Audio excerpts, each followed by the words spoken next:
So let's go ahead and get it started. I'm going to bring out the people that make it all happen behind the scenes, the executive producer and the head writer of Teenage Mutant Ninja Turtles. Give it up for Cyril and Brandon Allman!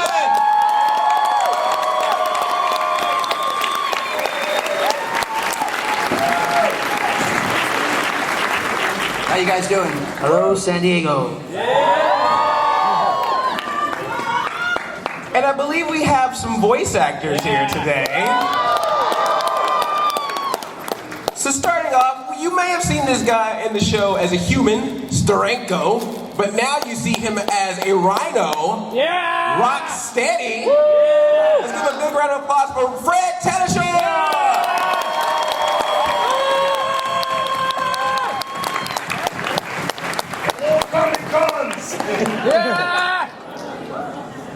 Next up, new to the Turtles universe, but a very beloved character. You know him as Tiger Claw.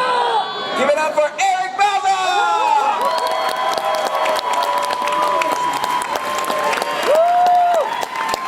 Last time I wore my Tiger Claw shirt. Today, I'm wearing my Hun shirt. Nice!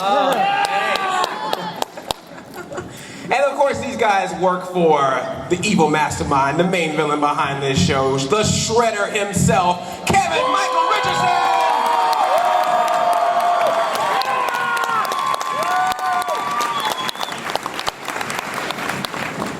How y'all doing? Yeah! All right. Got some new recruits in the audience, all right? We got a lot of villains up here. We need to bring up some turtles, right? You know him, you love him, he's the funkster, he's the joker, he yells booyakasha every chance he gets. Give it up for Michelangelo Briggs!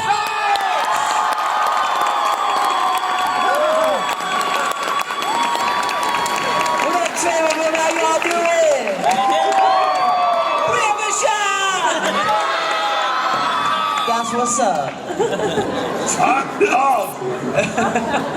This next guy, if you're an old school Turtle fan, you might remember him as Raphael, but nowadays he's a smooth Donatello.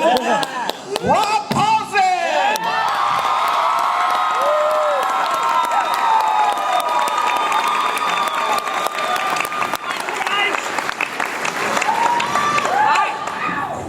But the torch has been passed, the new Raphael on the team. Give it up for Sean Astin!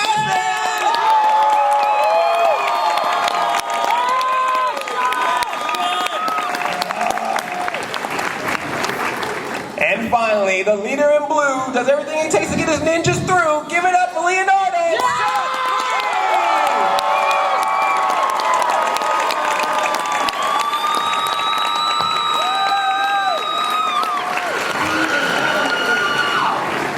Yes! Good morning so far, right? Yeah! So we are right now in the thick of season 3 of Teenage Mutant Ninja Turtles, which has been a good season so far. Really been enjoying it. A lot of mature things have happened this year. You know, the maturity, I would say, is like the biggest theme of this. And one of the big things is that the Turtles had a little bit of a defeat and had to retire to the farmhouse for the farmhouse episodes. So can you tell us what that experience was like, being in a new location and having to have this time for the Turtles to reflect on what happened? Sarah? Well, I mean, I think it was, I was always a big fan of that story arc in the Turtles, in the original Mirage series, you know? And it was like, leading up to it, we had to actually get Leo there too. So Leo was going through a lot of physical problems, and through that he was facing a lot of fears and personal kind of doubt.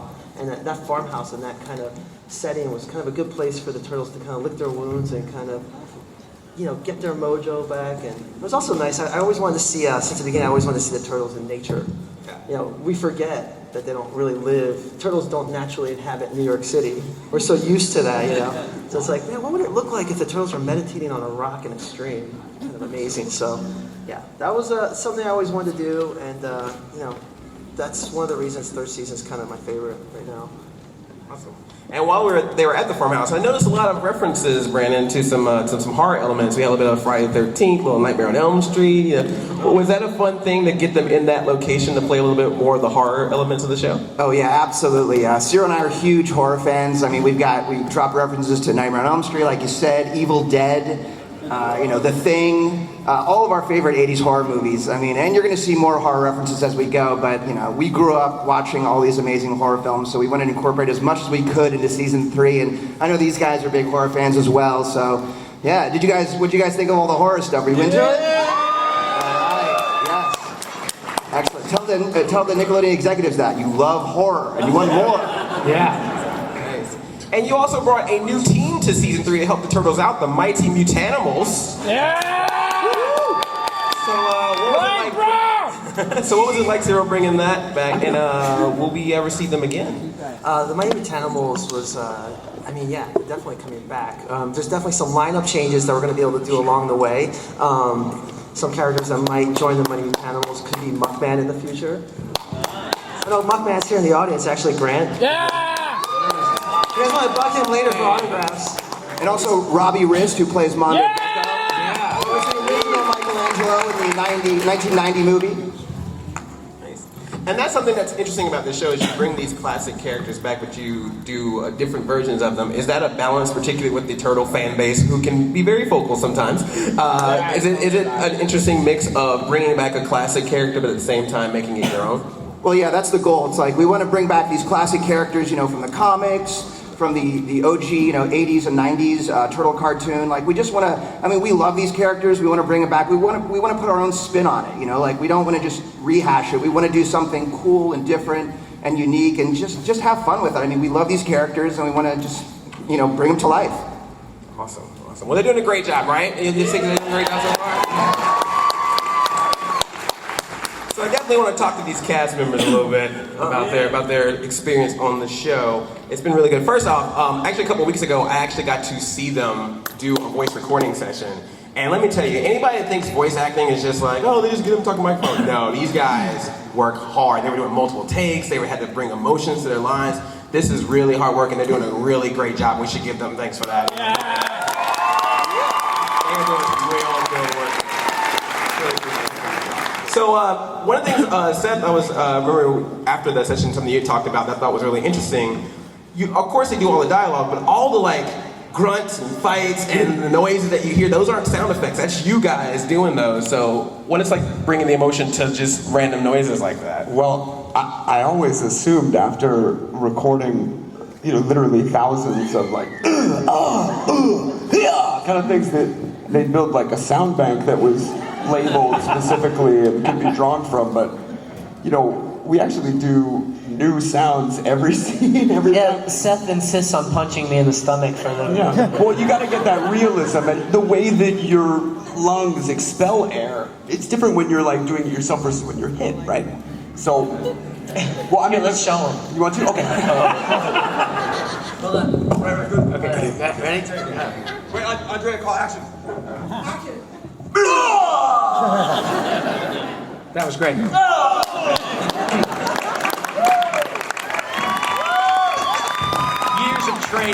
Years of training.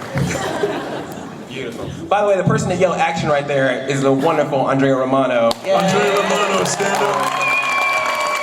She's the bomb. Yeah, that's the truth, because Andrea will be like, yeah, so it's gotta be a high end, you do 3 in a row, so it's a leap and then a hit, which is a fall to an impact, so it's hit, Yeah. And then we just put on a James Brown record and it's the same.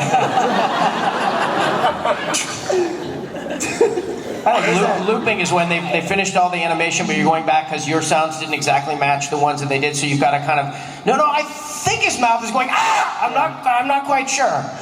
kind of a gritted teeth, but it's open right here, so it's Yeah. a lot of that. And so how has it been, because Leonardo's going through a lot of changes with dealing with Karai and learning new things from Splinter, and then obviously you were changed by being the new voice of Leonardo for the series. So, Thanks, man. yeah. So do you feel this is Leonardo's steps to becoming the true leader, and then how has it been for you being a part of the cast as the It's been amazing. I deeply love the Turtles as a property, and so getting to be a part of it, especially in this role, is insane for me. And I love acting, so I try really hard to be good in all the scenes. And I've also known all these guys for a long time, so we have an incredible rapport and comfort with each other as performers, which is great. And everybody knows what they want, so it's very easy to follow. Yes. Well, one of the cool things I noticed, particularly again in the Farmhouse episodes, when Leonardo was injured, Sean, Raphael kind of stepped up. He's usually the hothead, he's usually the one with the attitude, but it seemed like you had a lot of scenes where you were very compassionate towards Leonardo, you kept the spirits up for Donatello, Michael, and Casey. Is that a fun balance to play with that character who sometimes can have this gruff side, but at the same time that soft side shows? Yeah, I mean, I think it's fun for Brandon and Ciro to take a character who's known for being this badass tough guy and kind of playing against it, letting be, yeah, like you said, a little more thoughtful, and I think he also gains a little bit of respect for what Leo's role as a leader is. You know, it's not all you know, it's easy to sit back for Raph and be like, come on, what are you doing? What? Let's do this, let's do that, and question him. And then when he's got to step in and lead, it's like, you know, it ain't all it's cracked up to be. That's good. Yeah, a lot of people like the Leo Raph fight, but I really do like those moments when you're compassionate toward each other. Well, and I really enjoyed getting to take advantage of that. Leo all the time is meant to be stern and serious and in control and more mature than the other turtles, and it was really fun to get to explore his vulnerability, get to explore, you know, where his real teenageness is. Yeah. Now, Sean, I couldn't help but notice in a couple episodes, there was an episode where the turtles LARPed. You guys remember that? Yeah. Raphael wasn't a fan of rings in that episode. There was another episode where you came up from underwater and you were upset there wasn't a sunken pirate ship there. Do you appreciate these little nods and references to Sean's past? Rudy. Get that Yeah, I love it. I love when I kind of look around like, did they mean that? Is that like an accident? They know that's like a Goonies thing, right? Like, oh, they did that on purpose. Okay, yeah, cool, awesome, love it, great. It's great. It's always fun on a Monday And then you morning get like, oh, sorry, Sarah. It's all right. I was just walking in and seeing you and Corey Feldman together on the couch. Right, that's what I was going to say. Yeah. Like I just went to work in 1986. 1986 is ready to go back to work anytime you're ready for us. But you were talking about how Raph does, you know, sensitive side. He's got Spike. I mean, those first scenes with Spike when he's like talking softly to him and it's his pet and he loves him. I was loving that. And then it turns into Corey Slash, and you're like, ah, that's awesome. Rob, Yeah. Donatello, you had a bit of a fling with Bigfoot in this season. So you learned some lessons about, you know, what it's like to love and not love. Does this mean that from that we'll see Donatello seeing April more as a friend, or do we think that Apritello is still a thing that's going to be going on? I hope it's Apritello. I mean, you know, Bigfoot is a fine dancer and a generally decent being, but really just stinks. Just so smelly. And April doesn't. She smells great. I am grateful to play any character anytime in which I get anybody to give me a smooch. So I'll take it. Thank you, pal. Take care of you right now, buddy. I got to tell you, the opportunity to be loved up by Bigfoot was something I will probably never ever forget, irrespective of how much therapy I get. But the opportunity to have Apritello, and we were talking about this earlier in a press thing upstairs. I love the fact that there is this really cool, unrequited romance between Donnie and April, and then you throw Casey Jones, Josh Peck into the mix, and it adds a totally unique spin to the franchise. And I would submit that it also adds a bunch of viewers who are interested in the romantic aspect of it, which I love. I think it's really cool. I travel around a lot, and I get a lot of younger girls who say, oh my God, I love Apritello, it's so cute, it's so great. That's fantastic. And I am the very fortunate beneficiary of all that love. The creep factor notwithstanding, as I am three times older than Mae Whitman, but she's still just gorgeous. Aren't you glad you asked me? No. I think that was the nice legal answer you could say.